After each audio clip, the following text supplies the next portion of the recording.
We're going to start with last week's games. Obviously, the talking points. Biggest talking point of that weekend. Manchester United versus Chelsea. If you can recall in the last episode, we had prophets here talking a lot about that game, but how United were going to get hammered. They say hammered.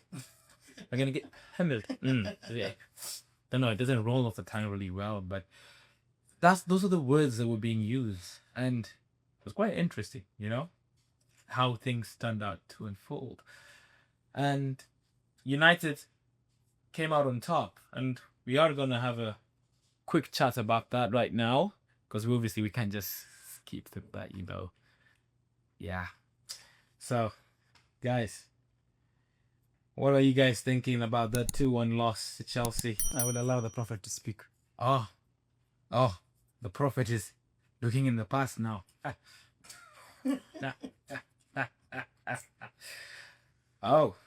So for the United versus Chelsea game, it was an interesting game. Manchester United won. Congratulations to them. Chelsea, we had a red card. And that's about it. Nothing much, nothing less, nothing special, just that. If I'm not wrong, guys, I thought both teams had a red card, no? They did, yeah. Talk about level playing field. We had a red card for longer. With Nebias capitalized on. And then the playing field was level, so... Oh, well, I thought you guys were so much better than us. Why didn't you guys capitalize on a level playing field then? That's not capitalizing, it's a level playing field. No, but you see, Chelsea is apparently much better than United. When we're on level playing field, they should win, no? Our manager made some questionable decisions. Okay. All right. So while we were on level playing field, we were also plagued by an injury. Now, just imagine if Bruno Fernandes was to get injured. How much worse would you guys be? But it was Chelsea. Cole Palmer got an injury. He had to be brought off in the 10th minute. In addition to Esteban being brought off because of the red card. And then, Enzo Maresca decided to also bring off Pedro Neto. So basically, the only player we had up front was João Pedro. And to his credit, he tried. But he's only human. What can he do with no delivery? You know what? With that game, all jokes aside, it's not like United played exceptionally we did, which is what I'm saying. Did the same thing that we do always all the time: create chances, don't score them. They were really poor in front of goal.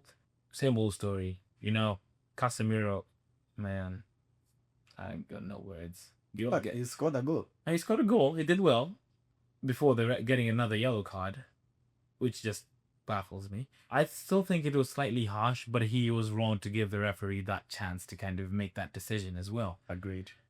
On Chelsea's side, we're all questioning what Maresca was doing. I was watching the game and I was like, okay, I get it. Esteban out for a centre-back, but then he got Esteban out for a goalkeeper. Yeah. And then I was thinking, okay, you can kind of maneuver out with Enzo Fernandez, get him out, and then put in another centre-back in there and then try and figure it out. Because you can't play without Caicedo. But then you've got a kid, Neto and Palmer in. Especially Neto.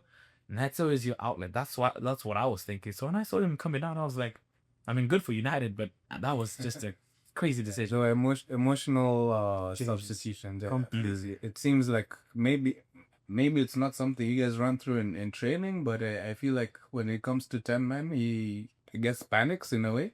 Doesn't know how to set you guys up. And Answered obviously will come to the games for this week as well, but those two changes killed you so. To be fair, so it's not like people, in the training week, you're busy there like, "Hey guys, this week I'm gonna train 10 men just because." Like, that's not something that you. No. But like at this point, Alex, I think we need to incorporate that into our training sessions because it's getting ridiculous. We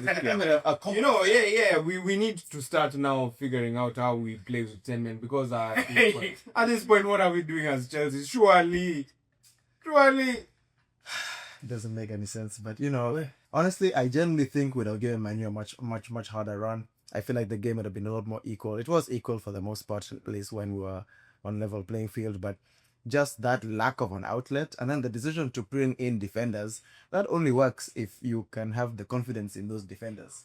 But we brought in defenders, and then we still got scored 2 more goals. Like, what was the point then?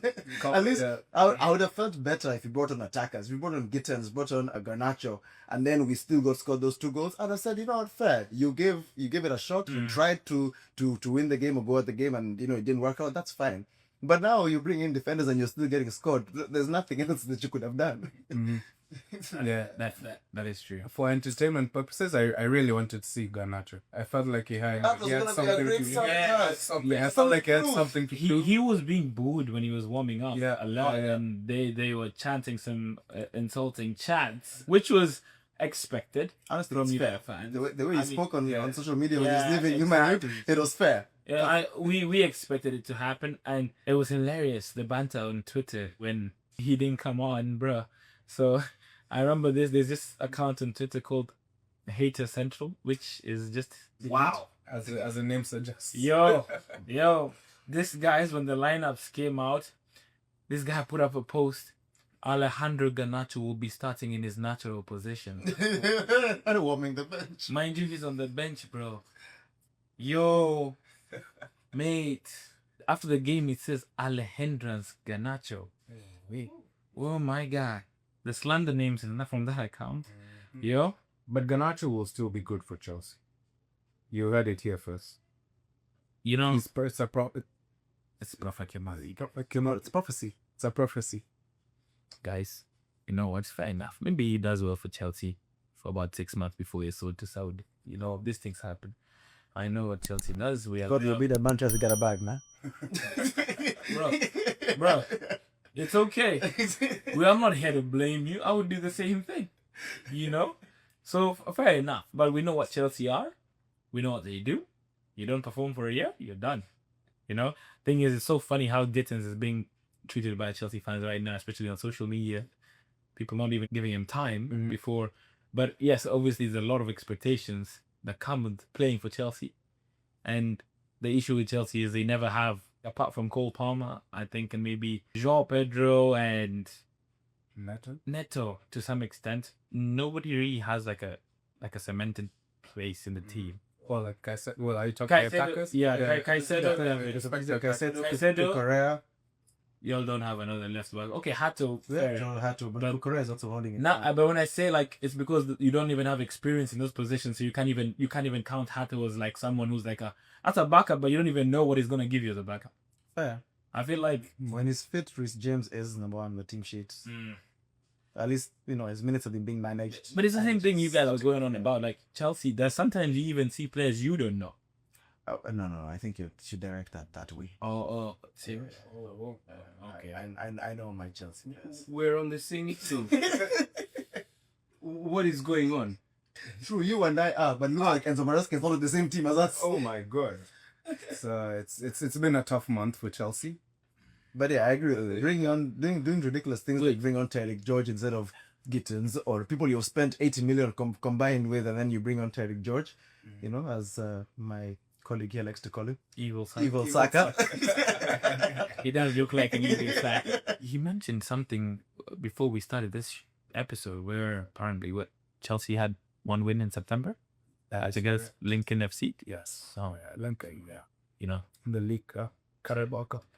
Yeah, these things happen. But they're facing. Oh, it's gonna be October then, yeah. Yeah. Because they're facing Liverpool next. Well, we send you prayers, guys. Next, we're going to talk about Arsenal versus Manchester City, because we didn't have the opportunity to speak about it. Obviously, we're gonna have a talk about it. I'm not the biggest.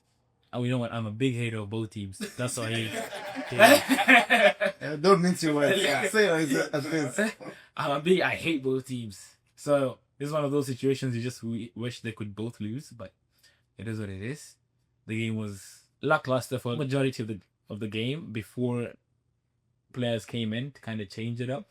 Well, hand it over to the Arsenal fan here and give us a run through what you think about what you thought about that. Yeah, as you mentioned, the first half basically may as well have not happened at all. I feel like the team that we set up to actually start, Arteta was thinking that Pep may have a little bit more of an attacking philosophy, which he did not have.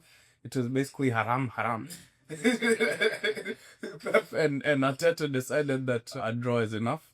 And I feel like, the first half, aside from obviously Haaland's goal, which is fantastic as well, the pace, I felt like Saliba definitely should have left Reinders to shoot and just kept on running with Haaland, because as soon as he beat Gabriel, that was it. If you're not watching that run, the form he's in, Haaland. he didn't even celebrate. He's in his focus. He's robotic. He's focused. This year he's not playing around. He just scores goals and jogs to the corner. Like, yeah, guys, I did it again. You know? Yeah, I just God, what time game end? I need to go do other stuff, man. Exactly. Essentially, what the vibe is giving off right now, it's too easy. Literally too easy for him. So that pragmatic approach. In all fairness, he did see it, and he did. Arteta in this case did make changes. I did like Eze coming on straight into the second half, and I felt like that also made Pep react in a way we don't really see him do, which is get even more defensive. And then, well, it was just a matter of time. Bring on Martinelli, which I think is, as of right now, when he's getting his confidence back up, is the perfect role. Defenders tired, concentration is it's a little bit hard to come by at the stage of the game. Martinelli bringing that pace, fantastic ball by yours truly. It all worked out. It all worked out. Fair enough. Great. I think in the grand scheme of things, if we did from the start go for the win, we probably could have grabbed something. As you can see, I think it's not only Liverpool who can score last minute goals, but we'll leave that for later. But I think a draw is a fair result. I think for both managers played not to lose, so that's fair. And just You mentioned something about Guardiola not playing the way you would think Guardiola would play, and he decided not to be as attacking as you would normally expect. And this is something, obviously, with United fans, they're very questioning Amorim and the way he's stuck to his philosophy, even though it's not working. And it's just an example of a top-class manager, one of the best to ever do it, changing his ways just to get results, because that is the business you're in. At the end of the day, you're there to get results. You whatever way it might not look pretty, but you need results. And Guardiola is in that position in his career right now where he knows he can't afford to have a season like last season. He needs to get results regardless of how he plays. It might not look like aesthetically pleasing, but it gets the job done. That's all we need. Absolutely. That's really all you need. Absolutely. And it may be, it is still very early, but just the pressure of other teams such as Liverpool haven't even really played well per se. And then that thought of Guardiola, so okay, even if Man City go on a 15-game unbeaten run or whatnot, before you know it, there are very few teams that can actually make Liverpool drop points. So if you already have a 10-point gap or a 15-point gap, it's It'll be tough. It'll be tough. That's very true. Yeah. Well, that's it for our recap for last weekend.